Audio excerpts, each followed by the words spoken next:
Hi, I'm Misty Wagner, and I'm your personal acting business coach. My website is actingbusinesscoach.com, and I'm going to help you learn more about the business side of this. The topic for this video is going to be about checking availability. So, this is a really interesting term. It's a unofficial term with a whole lot of gray area.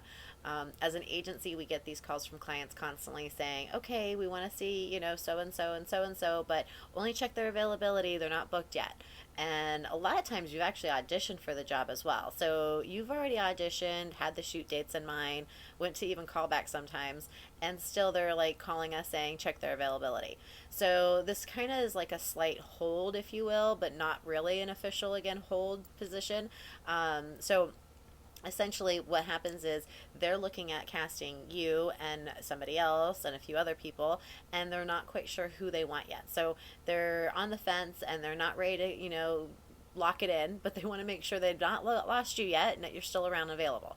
At the same time, our clients also are checking availability on other folks, either within our agency or outside our agency.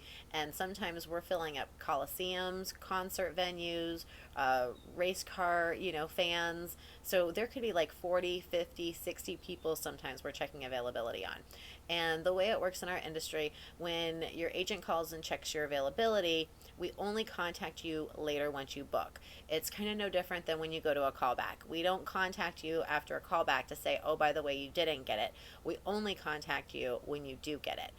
Same with audition. So there is no follow up, there is no feedback, there is nothing else said. You go to the audition and you either hear from us that you booked it or you got a callback. You go to the callback, you either hear that you booked it or you don't hear anything else.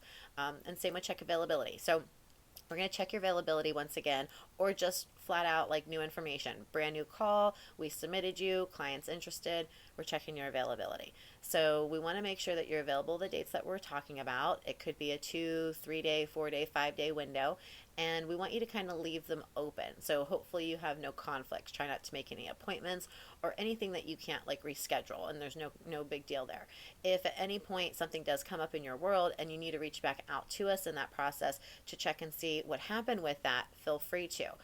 But again, we don't contact you unless you get booked. So we could be asking what your availability is October 1st through the 7th, and the 1st comes around and you've not heard from us, but you still don't know if you need to leave those dates open. So if something again comes up, feel free to reach back out to us at any point and ask, and we'll let you know where we're at with it. Maybe they already booked, maybe they haven't yet. We'll give you that information. As soon as you do get booked, we contact you. So that much I can tell you. Like, as long as you're on the list and as soon as we see your name, we will reach out to you immediately to let you know that you have been booked, to block off the date, and now you're just waiting for booking information. But until you get that, a check availability does not mean you've been booked. Just put a note, keep it open, make sure the schedule that you're creating for that time frame is flexible, and hopefully you will get that secure booking soon. But that is basically how check availability works. It means you're one step closer, but not quite secured yet for that job.